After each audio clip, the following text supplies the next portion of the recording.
Welcome again to the special Empathy Edge subseries called What Does It Mean to Be Human? With conversations between me and the amazing empathy activist and author and speaker, Rob Volpe. Rob, welcome back. Episode Maria, two. Maria, it's so good to be back. I've been dying to have this conversation with you today. That is such a dad joke, and you're not even a dad. I love it. Yeah, today we're going to talk about mortality, impermanence, and why it drives everything. And our core question is we're going to be talking about death. So I should say that's a trigger warning for anyone listening that we are going to be talking about death and near death Near experiences. But kind of all things related to death. And yes. if hopefully you listened to the first episode and it was very stream of consciousness about consciousness, and we're going to probably be stream of consciousness about death and grief and all the things and how it affects us and the way we view our lives and the world around us and all the things. Yes. And so our core question is, as far as we know, we are the only species that lives with the conscious knowledge of our own death. So what does that do to us? And is that actually an element that makes us human? Well, I had a very lengthy conversation with Claude about this topic a while back when you and I were first talking about doing this. And Claude feels that, yes, that is the thing.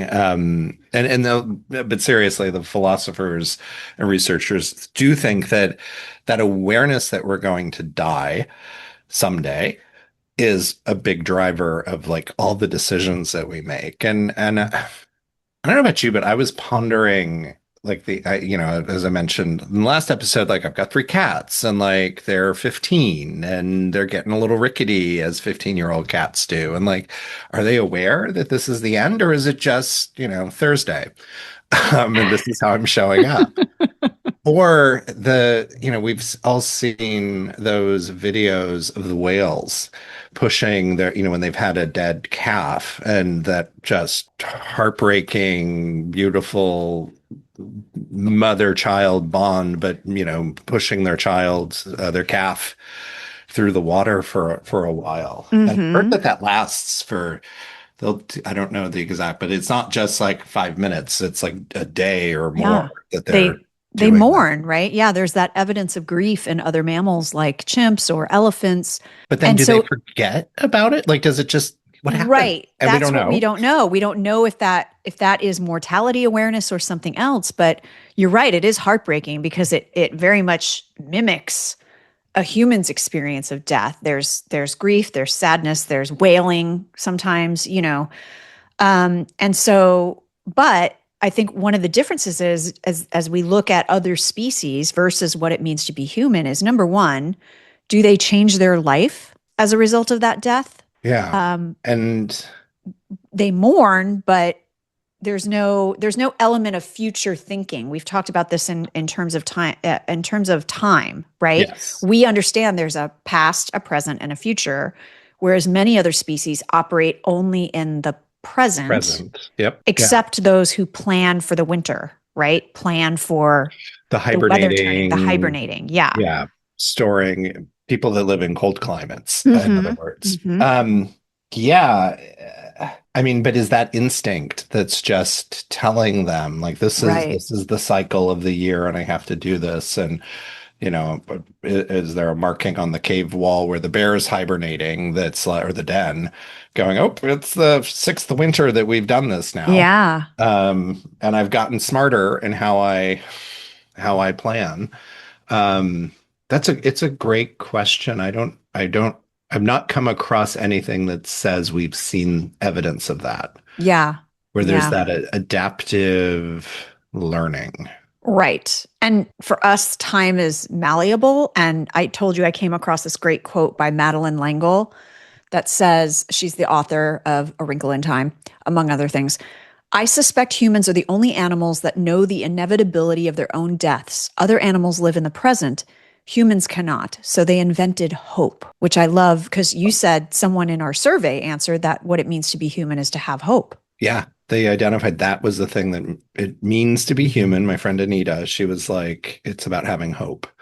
And yeah, which is driven by this this adaptive life that we're living, knowing that it's finite at the end. And I guess Mm-hmm. the what's interesting, and maybe we can unpack a little bit, it's like how much does that how much does that drive people on their day-to-day life? Mm-hmm.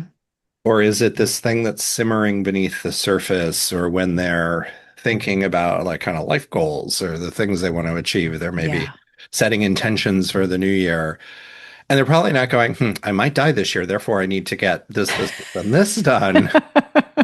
But you are aware of time. Mm-hmm. You're aware Mm-hmm. of how much time you might have left in your career, or a Mm-hmm. change you want to make in your career or your family situation Mm-hmm. because you need something different. And I think that underneath all of that is, or if I was doing a research interview, I'd be laddering up to like, I'm gonna die someday. Mm-hmm. That's kind of the Mm-hmm. ultimate of what it all leads to. That and paying taxes. Yeah. Exactly. Well, and I think, the fact that we as humans have that ability to look at the past, be in the present, and look to the future is great. But we often as humans also have struggle to be in the present. So much. I mean, there's, how big is the self-help industry? And it is, so much of it is focused on be present, yoga, breathe, ground down into your body, be in this Mm-hmm. moment, be aware of your surroundings. That's what all of that is. And so we are trying to disconnect Mm-hmm. from our brain that's running amok of like, I'm going to die someday, so I got to get all these other things done. Go, go, go, go, go. Funny you say that because I actually just found something today called the default mode network, or DMN, about the human brain. Ooh, And tell it me about this. says when your brain isn't focused on a specific task, this network activates. It constantly wanders through past regrets, future worries, and self referential thoughts. This means your resting mental state is naturally geared toward mental time travel rather than staying present. And it says evolutionarily, a relaxed, content ancestor was an easy target. Hmm, So the brain rewards anxiety and anticipation because predicting and preparing for worst case scenarios kept humans alive. that makes sense. Now, I will say, though, I think at least our culture in the United States, or maybe, Western culture, is particularly bad about dealing with death, dealing with grief, right? I've done Yeah. several episodes on this podcast with experts in grief talking about this, and I can link to them in the show notes. But this idea of this inevitability that none of us like to talk about and none of us like to think too much about until, to your point, maybe you're faced with a terminal illness, or maybe you've just turned 90, or, it's not 17-year-olds don't think they're ever going to die, right? Like, Yeah, it's that inevitable or invincibility yeah, of teenage years, young adult years, and then all of a sudden it hits you in the face. And right. in one way or the other, you've lost somebody, something happens to you. You're like, oh wow, okay. But that could happen. Um, Yeah. that this could happen, and that can cause a reflection and a pause. It's really interesting the default mental network Default or mode default network. mode network. So like Mm-hmm. where does your brain go in default mode? Which is different from factory reset, but in just default mode, when you're vegging out, I suppose, And it can't. It literally can't it stop can't sit still. cycling. Yeah. Yeah, which and when and there's an addition to my newsletter, which we could also link in the show notes, where I talk about judgment and being judgmental, which is dismantling that's part of the first step, and it really is. It originates from that parasympathetic nervous system and always being on the lookout for threats. Yes. And way, way back in time, it was the, rustling in the grass, and that could be a predator of some sort, or it could be another tribe. Um, who was I talking to? Was it in our conversation? I was just having a conversation with someone yesterday. So we didn't talk yesterday, but I was having a conversation with somebody about this idea of being able to identify other at one point in time there was some crossover between Yeah. hominids. Thank you. Hmm. Um, and we needed to be able to identify, oh, that's a Neanderthal. I don't, like that's not good. Hmm. I don't really want that for the preservation of my species. Yeah, Hmm. the species. And so anyway, this is so ingrained in our brains and that Hmm. threat detection and making judgments. Hmm. And we do need that, but there's the turning off the sort of casting aspersion at somebody that you're saying is a threat just because of a past experience you had with someone else that maybe looks just like them or is from the same sort of class or demographic group. Hmm. So this default mode network to me makes Hmm. sense on this really base fundamental how we're wired as Hmm. humans Yeah. that you would be going back through. And it goes back to that adaptive learning. Like, Hmm. okay, I really shouldn't have done that. I shouldn't have said this. Hmm. We probably all reflected on tense conversations or encounters that we've had. Hmm. Hmm. And And go and ahead. that's kind of, I think that's kind of linked for this idea of like knowing our own death is going to happen, facing our own mortality. Do we as humans, some of us adapt to that, some of us don't, right? Some of us just go through and live our lives, and it's this abstract thought. But then as you get closer to the possible event, you start to ponder it more. You start to think about, what changes should I make? What should my third act be? What do I want to do before I retire? I actually had this conversation with my husband a couple weeks ago where I said something kind of disturbing to him, where I said, if you think about it, when we talk about going on vacation in the summer, right? Or we say we'll do it, but we'll do it next summer, right? Hmm? I said, in reality, I'm 53. I probably have a good quality 20 to 30 summers left if I'm lucky. And when you put it in those terms, like let's say, I hope I have more, but in terms of No, but quality too, right? Like yeah, if yeah, you only have 20 summers yeah. to plan your summer vacations, your dream summer vacation, that starts to make you panic a little bit. It does. And you're like, that's not that many. It's less than and I'm 57. Yeah. So it's like, oh, that's less than I've had already. Yes. So I better, the British expression faffing about, I better stop faffing about and like do Exactly. the things that I And really do the want to thing, right? do. And then we have this perception that people that have near death experiences all get in that mindset of like, oh, I'm going to completely transform my life. I've had this epiphany and I'm going to do all the things, and I'm going to go climb Mount Everest, and I'm going to go visit Japan, and I'm going to go do all these things. When in reality, that doesn't always happen to us because life still gets in the way. Yes. And I know, and your regular listeners probably know that you have a little more experience on that than some of the rest of us. And I want to talk about that Yes. in a second. Okay. But back to that idea. So, okay, you've got 20 to 30 good summers Hmm. left. Right. What are you going to do?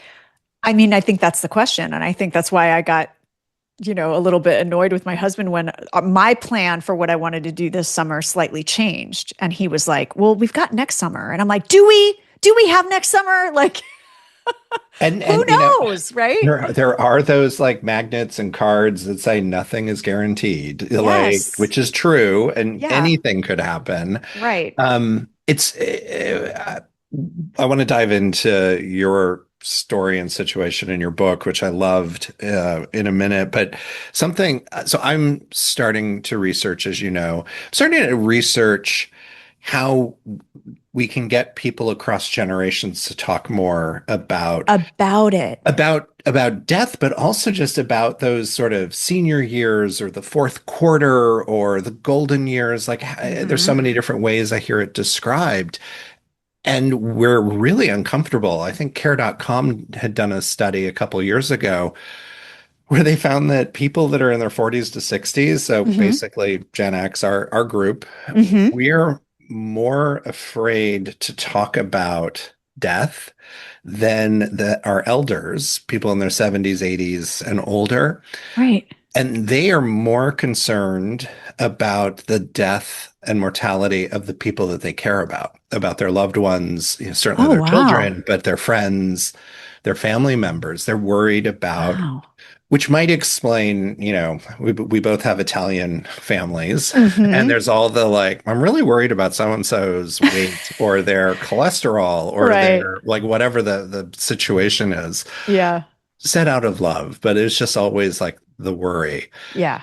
And even my grandma lived to be 104. My other grandmother lived to be 97. So they both Wow. really got up there. And Yeah. grandma, who lived to be 104, I talked with her about death a few times, and she was kind of like, okay, like let's, Yeah. that she wasn't eager for it, but she wasn't afraid of it either. Right. And I think when you get that many, trips around the block or around the sun, Hmm. you start to just you've seen a lot and you've Right. experienced a lot, and then the body is starting Hmm. to not perform the way you want it to. Life gets harder, Yes. um, and you just start to be okay with it. Yeah. I mean, some people, yeah, for sure. Not I think yes, there I, and I do know I hear stories now about people that are like kicking and screaming and not well into old age, like lived beyond yes. the average, and we Yes. would euphemistically say, oh, they lived a good life. Yeah. Yeah. Well, and again, kind of coming back to the core question here, which is like, is that one of the fundamental aspects of the human experience is knowing that that's coming? Yeah, But yeah, we all as humans deal with that knowledge very differently. So it's we not do. necessarily a human experience to make the most out of life because you know that it's coming. And it's not necessarily the human experience for everybody to talk about it. But yet it is the human experience that whether we admit it or not, we know it in the back of our minds. Yeah, And I don't think because any other species really does. I don't I'm think not an so. animal expert or behaviorist, but Well, Domino's right in front of me, rubbing her jowls on your cat. my cat, Domino. Yes, thank you. Not the Just Domino's, clarifying. not the game, the cat, Domino. And she's like rubbing her jowls against Hmm. a couple of books, my laptop, all the whatever she can get Hmm. them on. I don't think she's thinking about death right now.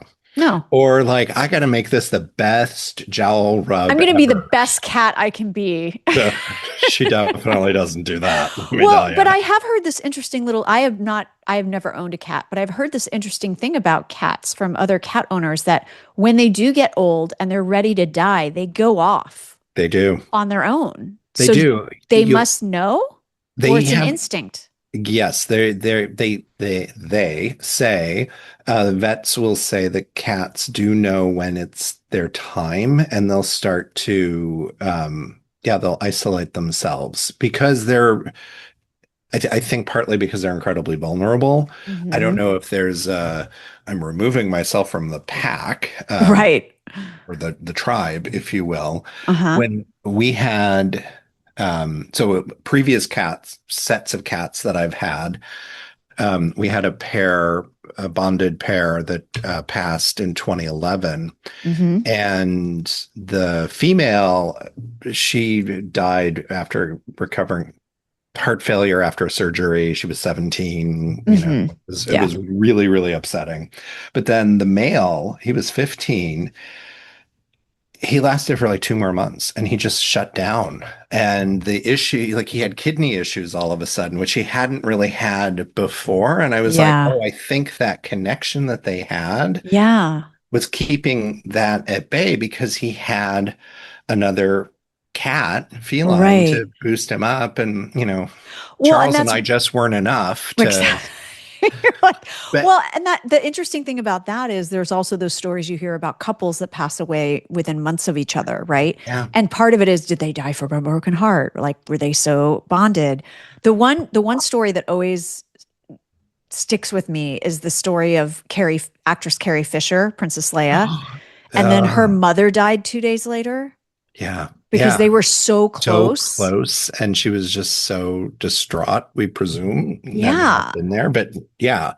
Yeah, you hear that. And so when Jake, the 15-year-old cat, 2 months later, he starts hiding behind the sofa and wouldn't come out. And Oh. that was we knew that was the sign that he was ready. But oftentimes they'll say cats will go and they'll get into the litter box and they'll pass there. It's a safe, secure space where they can have that transition. Or if they're But outdoor how do cats, they know? How do they know it's happening? well, I mean, yeah, again, I know you're I not an mean, expert, but I'm just like no, but fascinated by this.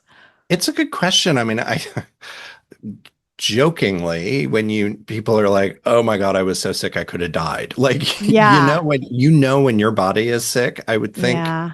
animals would have that same self-awareness of, even though cats in particular mask pain quite Mm-hmm. a bit, but they know that Mm-hmm. it's there. They're making a choice Right. on whether they're going to vocalize or not. Right. And so I would imagine that they're aware. Even when I was a kid growing up, we had two cats, and one of them got really sick. He was having a really bad, they we took him to the vet to get like shampooed, flea shampoo, flea Uh-huh. treatment or whatever. Uh-huh. And the vet forgot to wash it off.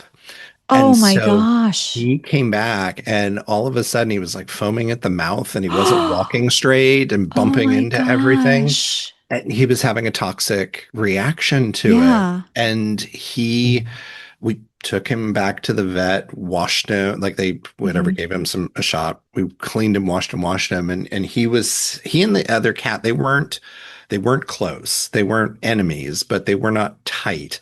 But Lucy, the other cat, she sensed that Garfield was sick and she came and she sat with him while he was like all wrapped up in the blanket and Oh just my looking so goodness. miserable. So I think animals are able to sense what's Yeah, going they on. are. And I think to know Yeah. and then to do what they need to do, Yeah. and I don't know, we keep ourselves going. I mean, we're obsessed with longevity to the Yeah. point of like not wanting to die. We're Yeah. biohacking ourselves I to live mean, not wanting to forever. die, let alone not wanting to age. Like that's, the whole other thing. And so again, that's like I feel that that's one of the many aspects that is very uniquely human, Absolutely. um, to Can our we experience. can we talk about your experience? Sure. Sure. So, I'll have you give the quick notes, but I will say you wrote a really lovely book, Rebooting My Brain, and it's Yes. available. I bought it off of Amazon. It's available in the usual All platforms, the suspects. Yeah. all the places, Mm-hmm. and you recount the subtitle, How a Freak Aneurysm Reframed My Life. Mm-hmm. So it was 2008 in Seattle. Yeah, it was 2008 in Seattle, and the Cliff Notes. Did they still say Cliff Notes? I don't even know. The Cliff I Notes, the still brief say version. I still say it. The for Cliff Notes version. for any younger listeners who don't know what a Cliff Notes Yeah, are, it's basically like Googling the answer or asking it's it ChatGPT. was like our version of AI. Yeah, Yeah. exactly. It was a condensed version of a larger book. Um, yeah, so I had some symptoms that developed a year after we moved to Seattle, and I had a very severe incident of a very sudden, what they call a thunderclap headache, that actually seized up my neck and my back and caused my head to spin. And I was able to go to the doctor. I was able to somehow drive myself home, but go to the doctor, who said it might just be stress. Go do some acupuncture, go do yoga, go to some physical therapy for your neck. So about a month and a half of symptoms of what eventually turned out to be a brain bleed. And Mm. so it ruptured. Um, and luckily, my husband had come home from work early that day. So he was able to get me to the hospital, and they discovered the ruptured aneurysm, which caused it's basically a form of stroke, because anytime you have blood where it's not supposed to be, that's a form of stroke, right? So the doctor saved my life, and had various misadventures in the road to recovery, but eventually got back on my feet again, and had even what some of the doctors called a miraculous recovery based on the type of injury that I had, which normally it's called a subarachnoid hemorrhage. And for that type of injury, I think the statistics are 4 out of 7 people have permanent disabilities coming out Wow. of that.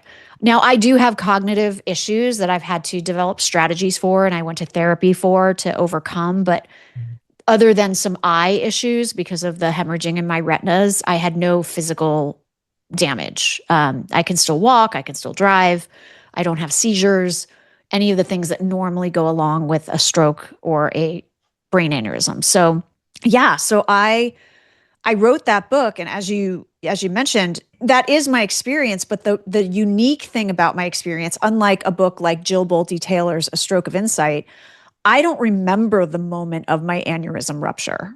Sure. And so I lost a month of my life. I don't remember the month of August 2008 at all. Like, Because you were in a coma, medically induced I was coma? in medically induced coma for a few days, maybe like, I'm not really sure how long I was. And so a lot of that period that I talk about in the book is from other people's observations. Right. And then the small snatches of memory that I could remember. But um, so I didn't sort of live in my near death experience, right? Like, Yeah, this isn't a story where you saw the light saw in the the light in the tunnel and all tunnel. the Yeah. things. And to be really maybe a little blunt, if I had died, I probably wouldn't have remembered it anyway. Like it wasn't like it was something with me as I died. Do you know what I'm Right. saying? Right. So but yeah, and so that whole recovery journey and then writing the book, a lot of that reflection came way after of Hmm. like, oh wow, I almost died, right? But my husband, who had to witness it all, it was very traumatic for him and stayed with him and still stays with him for a long time. So I guess you could say, in a way, I was spared that Yeah. kind of knowledge of what was happening. And I was even in denial about it because brain injury patients are infamous for being poor at self assessment. They think they're fine. They think they can go out and just get up and like they just had the flu. It's fine. I'll shake it off or I'll figure it out. And even during that time of recovery, there were very tough love conversations that therapists and neuropsychologists had to have with me of like, this is actually where you're at. Yeah. You were very honest in the book about some of the out there moments that your friends recounted. And then also you put in some of the notes from the therapists and the Mm-hmm. doctors. And Yeah. they were basically like, she's fooling herself. Yeah. Like she's living in La La Land. This Yeah. is not. Yeah. She's not getting on a plane to Spain as planned, Yes. 6 weeks after her Spain will fix me. episode. Yeah. So, yeah, so it's interesting because it's only upon later reflection that the magnitude of it and the significance of it hit me. Hmm. But going through it was more one day at a time. And that's the thing is, like I was saying earlier, when I started coming back out into society again, people were like, "Oh my God, are you changed? Like, are you going to go visit the pyramids? Are you going to change your life and do something different?" And I'm like, I just want to walk around the block with my dog at this point. Like, I don't have these grand life-changing plans. You're fixated or focused, I should say, I on the was focused.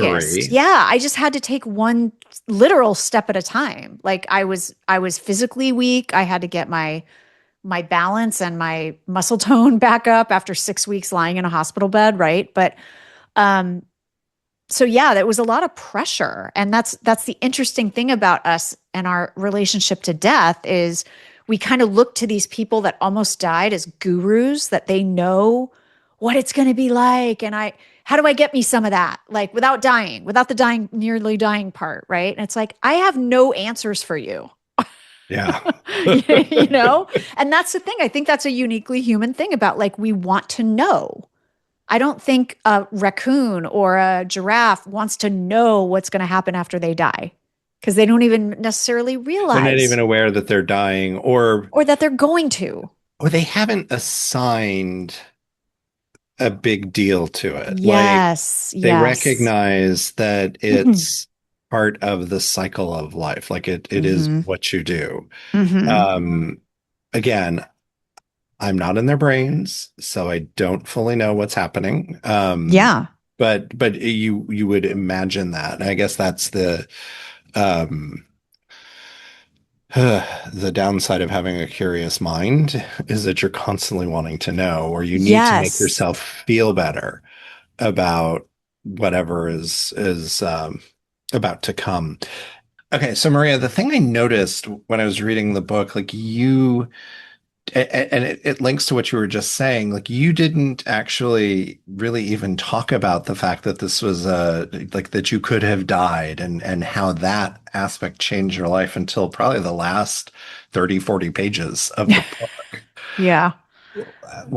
Talk to me a little more about that because it did at some point you did realize like, wow, Yeah. I almost died. Yeah, you know what's really interesting? I think it was a lot of the research for the book that I did 2 years later that is really where it brought it home, right? I think I still had a very hopeful view even a year out. I wrote this very poignant blog post a year after the injury. I mentioned it in the book. Um, about my thoughts about everything and how grateful I was and how things could have gone in so many other different directions. And I was just thankful that things lined up the way they did so that I was still here and that I did still have this understanding that I was given a second chance. Hmm. And then, but what to do with that really didn't start to be a question for me until I was fully, and you never fully recover from a brain injury, but until I was kind of fully functional again, if that makes any sense.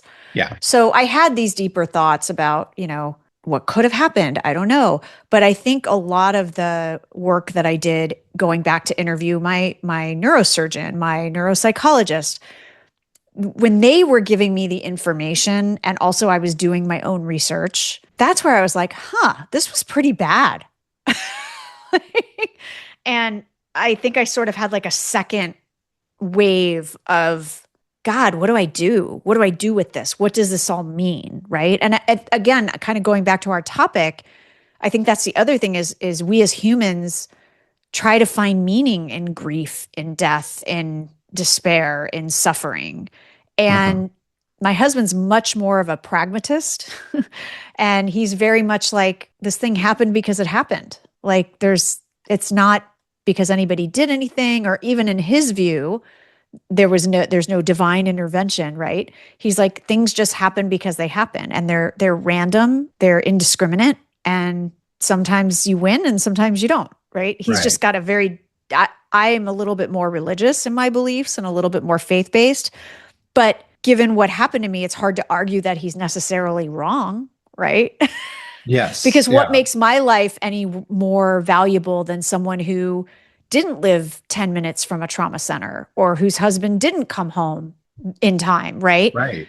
So those were the questions that I was sitting with, which again, I think is a uniquely human thing, right?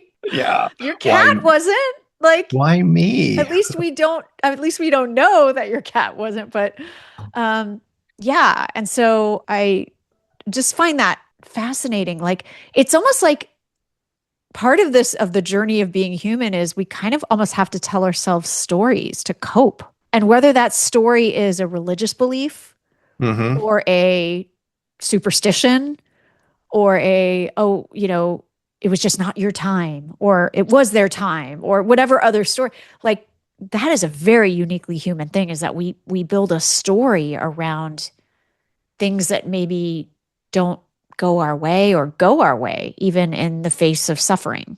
Yeah. And it I mean, we tell stories, it gives us structure, meaning, Mm-hmm. purpose to Mm-hmm. everything. It helps us um yeah, feel better about Yeah. whatever the thing is that happened, even in that, Yeah. near death experience. And even in actual death, like you can't make sense of why one person lived to one age over another, or like Right. there's so many things that go into it. And so, Maria, you mentioned though that Paul, your husband, he like it sounded like he's carrying it differently or he reacted. So talk a little bit Mm-hmm. about what you've observed in the way it maybe has affected him. Yeah. So, like I said, I don't remember the month of August 2008, the most traumatic part. he remembers all of it, including finding me on the floor unconscious and calling the ambulance and having the ambulance come and try to figure out what was going on and intubate me and do all the things. And then he was there when I was on hooked up to all the machines in the induced coma. So he saw everything, right? He experienced everything. I was blissfully unconscious, right? He Slash had to live with induced the coma. fear and concern of not knowing what was going to happen. Yes, exactly. Okay. Okay. Exactly. And so now we're 17, 18 years Yeah, past 18 that years event. out, How almost does it 18. how does it show up now? You know, I still mark the day. I still mark August 4th as my, day I almost died. And I it shows up different because I'm back into my life. And it's again kind of we were talking about it earlier with this time malleability, like how quickly we forget, right? Of Yeah. the amazing aspect of all of that was that I had this completely clean slate and I could build back up. It was like no schedule, no commitments, no whatever. And how quickly that comes back when you're officially back at it, right? People Yeah. give you grace and you give yourself grace when you're declaring that you're in recovery mode, no matter how bored you might get, right? But then once you're not in that anymore, there's expectations and there's expectations of yourself and expectations of other people. And we so quickly can get back into those habits, right? I do work differently now than I used to work. And luckily, I work for myself because if I had worked for a company, I definitely wouldn't have been able to deal with that stress and overwhelm. Um, but I try to varying degrees of success, as you've been the recipient of, manage my schedule and try not to overcommit.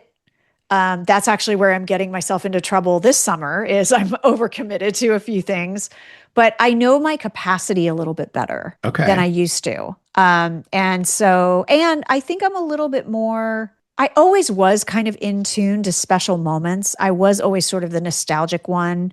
Mm. But now, years later, with an iPhone camera by my side, my son's always like, "Why do you take pictures of everything?"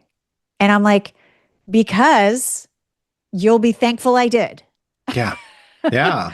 Well, and even I mean, you talked about memory gaps and Hmm. like that you're not going to remember everything. I don't know if we want to remember everything, but you're Right. not going to remember all of it. And if something were to happen, you'd have access or some sort of stimulus to help Hmm. maybe prompt a memory. Yeah. Um, so you had a really interesting perspective on bucket lists. Yeah. I And, did. and so can you share with everyone like how did Yeah. I mean, again, very uniquely human for us to even create bucket lists and talk about the the things thing we want to accomplish, right? and what is a yeah, and what is a bucket list with the things I want to accomplish before I die? I mean, I'm sure my dog Bean has one in her head, but her bucket list is like, when is she going to fill up the peanut butter again? No, I think even before the injury, I had this very cynical view about this whole live your best life movement, right? Hmm. Because to me, it seemed very unhealthy. And I know the intent of it was pure. And the intent of it is like, you just be your best self, right? But I felt like it was a very shaming and blaming way to make people live. Like by implying they're not living their best life, it's that they're living their suckiest life right now. And that's a lot of pressure. And so this equates to bucket lists because it's just like how after that experience, for many years, I couldn't set goals anymore. It was really hard for me to set goals because I felt like I was putting too much pressure on myself in case I failed. Hmm. And I had never been that way. I'd always been sort of a type A overachiever. But I was like, why am I doing that to myself? Again, I've got this one life and now I have the second chance at this one life. Why am I going to spend it trying to measure myself against an expectation that I have set that I Hmm. might fail at? So it was really hard for me to set goals. So I started setting broader goals and I didn't necessarily have a bucket list at the time. I had a like, oh, things I think I want to do, right? And so I kind of tried to make my goals and bucket lists more abstract and less less of the SMART goals, right? Uh-huh. Specific, measurable, actionable, whatever. But just, do you have one person in your life who's a good friend that you can go and lean on, right? Yeah. Can you enjoy one moment with yourself and indulge in something that you really enjoy that fills your cup? So I started making my bucket list about that. Now, okay, again, 18 years on, I do have the like, I want to get to Japan. I want to get to Greece. I want to, do all these other, I want to do another TEDx talk. I want to do all these things. But I just feel like, again, as humans, we're doing it to ourselves to make ourselves miserable. And again, you could say the flipped side to that is like, but goals are great and ambition is great and dreams are great and hope is great. And all of that is true. But I think society and culture is making us feel bad about something that we don't need to feel bad about all the time. Right. If you want to make a change in your life because you want to be healthier or happier or, um, I want to be more audacious. I want to suck the marrow out of life. That's all great. But to just go into it of like, hey, Rob, you need to live your best life. It's like, you're like, I was fine. I didn't know I wasn't living my best life. Right. And so I think that's the pressure and the overwhelm that I still to this day try to resist because of the experience that happened to me. But that said, again, we were talking about limited number of summers. There's things I do want to do. I'm just not going to like berate myself if I don't. I'm not going to like spend all this money and time trying to attain the thing and hire, follow the gurus and go to the conferences and And read the books and all the things. yeah. Well, and you you check off some of those things on your Hmm. bucket list. Yeah. And then I think bucket lists are ever changing and malleable based on Yeah. situation or what, oh, I've already done this. One of the ones that struck me, I really appreciated the having somebody that really just truly knows you, whether it's your spouse, partner, or just a close friend that you can really share. And I Yeah. was like, okay, I can, count a number of people that would qualify. So I'm very fortunate and done. I got that one. Yeah. But the importance of nurturing it so that Yes. they're there for you, and that they know when you pick up the phone and they're like, "Oh my God, what's wrong?" Like I can Yeah. just hear in your voice, something's up. Tell me what's happening. Yeah. And then, you also had though sleep by the ocean. Yeah. You can hear the ocean and the breeze Mhm. and everything. And I'm like, done that, but I'd do that again. Yeah. Like Yeah. Exactly. there's kind of an unlimited number of Well, times. and they don't have to be grand gestures. That's the thing. It's like you could be in Chicago near Lake Michigan and maybe even Yeah, do that. I don't know if you can get a place where you can hear the lake, but yeah. and I know that's not the ocean, that's a lake, but my point is like near water, right? So it doesn't have to be the big like, no, I need to go on a cruise to Croatia. And although Croatia's on my list too, but um, you said something though that is intriguing to me, which is this idea of refilling the bucket list Mm, when you as you knock things off. And that again kind of goes back to that very human trait of hope, yeah. right? So I've done Or it, it's not denying death because, oh, I can't die yet. I've still got three right, more things on right. my bucket list to There's still do. things on the list. So but yeah, do you know anybody who's ever done all the things on their bucket list and hasn't replenished it in a way? I think some of the elders that I've talked with, and it's not that they've like, oh, I've given up, but they also get some perspective on it. Like Yeah. for them, that bucket list really is focused on that one that you had about spending the time with the people that know you or that care about you and that you care about Hmm. and prioritizing that. Yeah. I think that's the big piece. I will say, our elders today, some could be baby boomers or then the generation beyond that. I don't know. We've gotten more materialistic as we've gone along, and there's FOMO and social media, and living this sort of perfect life. So I think it makes it harder for us now at younger ages Hmm. to have that amazing bucket list. And Mm. you know, there are things that I definitely want to do.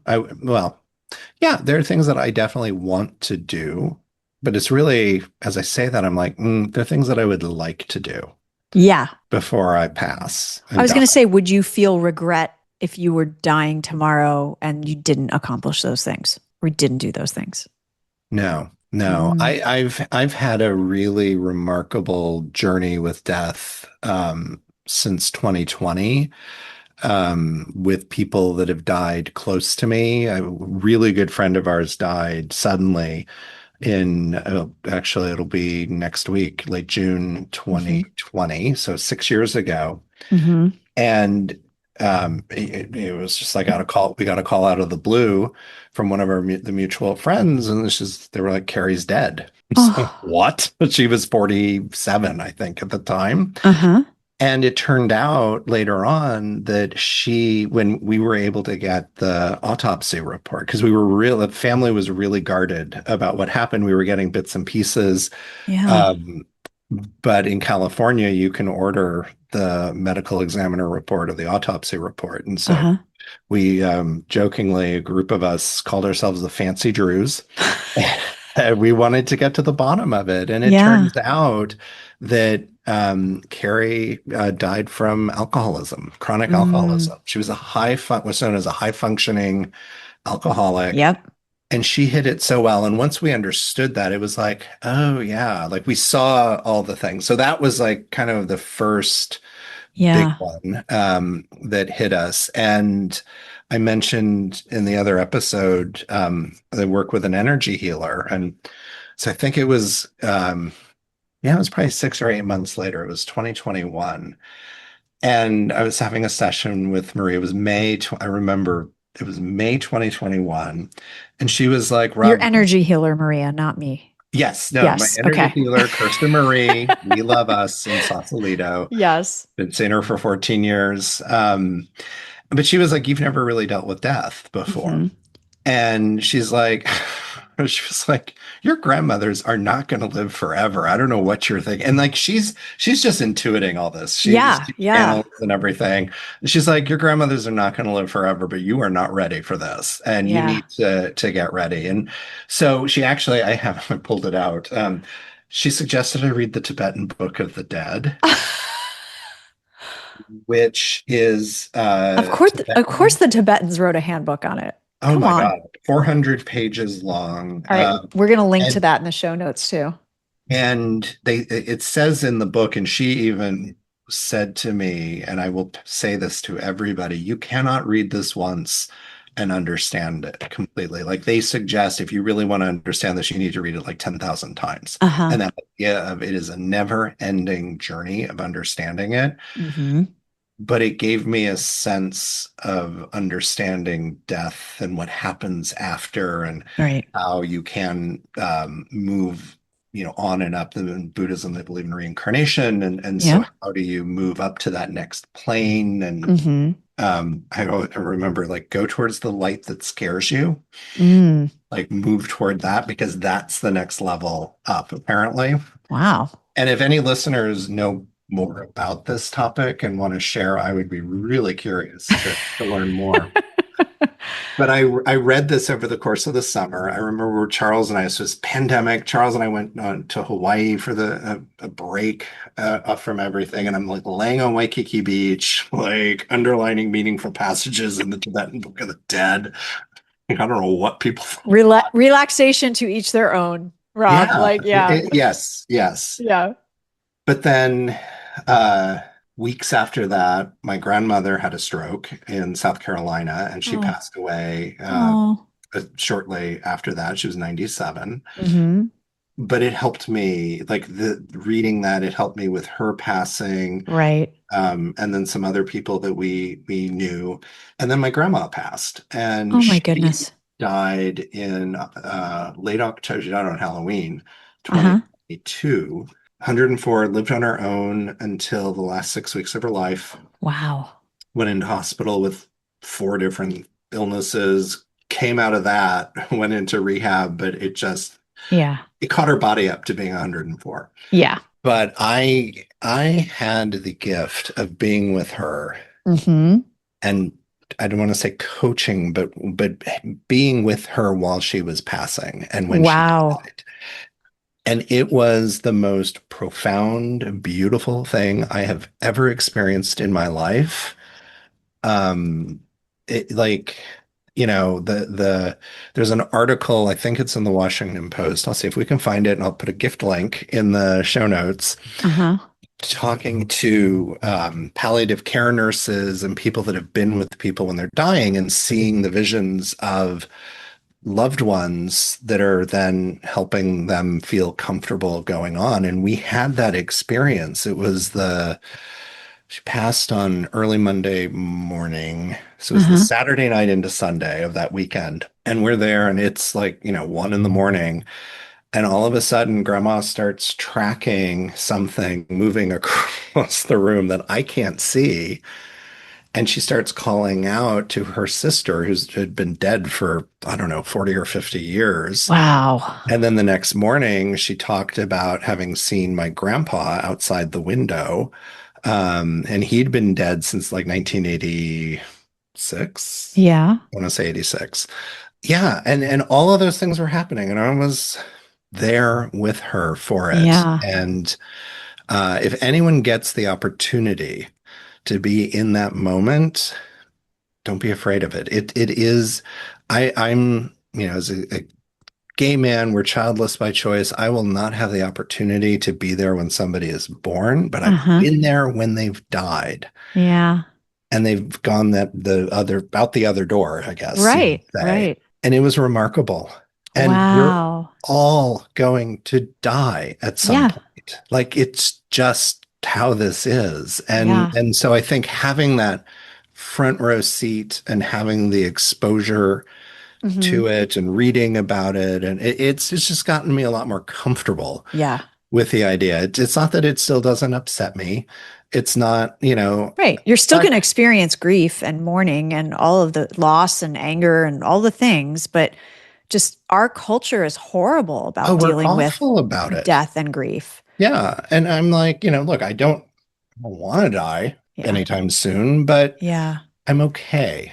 Yeah. Like I'm at a place of just, yeah, I'm good. I've W- I've done stuff. Well, and that's the thing where it's again that ability to accept death is not necessarily uniquely human because there's cultures that do it better than others. Yes, for And if sure. anything, our Western culture seems to want us to age in reverse. Like it's not even about denying that we're going to die. It's denying, like we said earlier, that you're even getting older and Oh yeah. everything from, consumerism to skincare to um, Biohacking. surgery. Yeah, all the things. And I'm not saying like I don't want.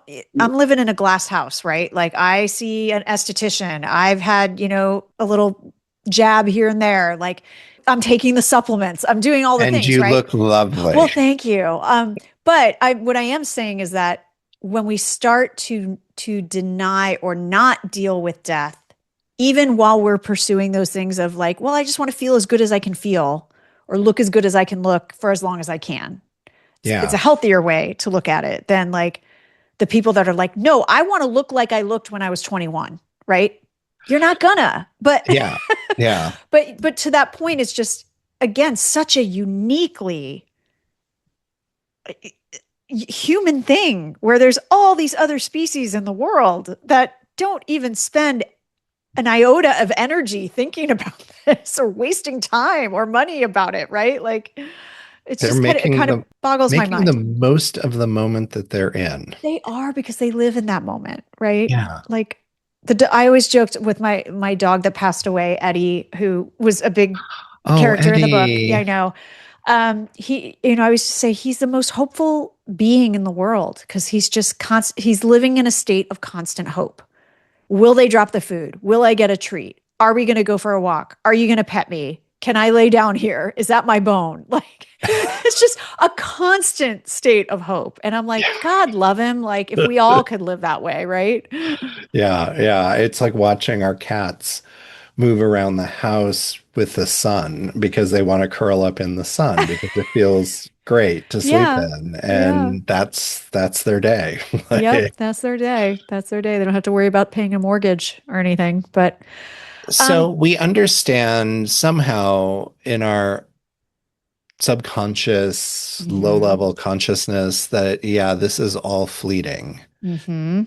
And so some people probably are like, I have to accumulate everything and kind of want to take it with them. I have a relative that I'm dealing with that right now. And it's like, you know, grandma was always like, I don't care what you do with that. She didn't even care. Yeah. Maybe she would have really cared, but she used to say, she's like, I don't care. I'm going to be dead. Who, like, Yeah. Yeah. doesn't matter. Right. Bury me, cremate me, do this at a service, like whatever is Right. going to make you happy. Right. Because she's like, I'll be dead. Yeah. But we do have this reaction to it where we're suddenly like, oh, I've got to get everything done. And I think the pandemic really triggered that. And we're Mhm. seeing we coming out of the pandemic, I think we saw this renaissance of experiences, but even more now, Gary Vaynerchuk just did a newsletter and he was talking about how much connection people are looking for in person, Yes. wanting to do things with other people and be Yep. around other people. And that in a pushback against tech, because we're so isolated Mhm. through technology. Mhm. Um, and technology will never die. No. I mean, it does in some ways, like an Yeah. iPhone doesn't live forever, but Right.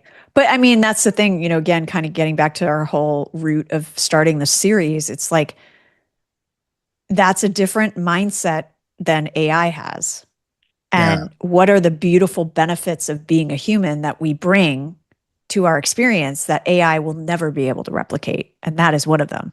it for sure, for sure. Yeah. And even I was just thinking like, hey, yeah, my iPhone will die, but I can transfer everything over to a new iPhone, Right, right. You can or it's move. up in the cloud, it can get downloaded. Its soul is portable. It is.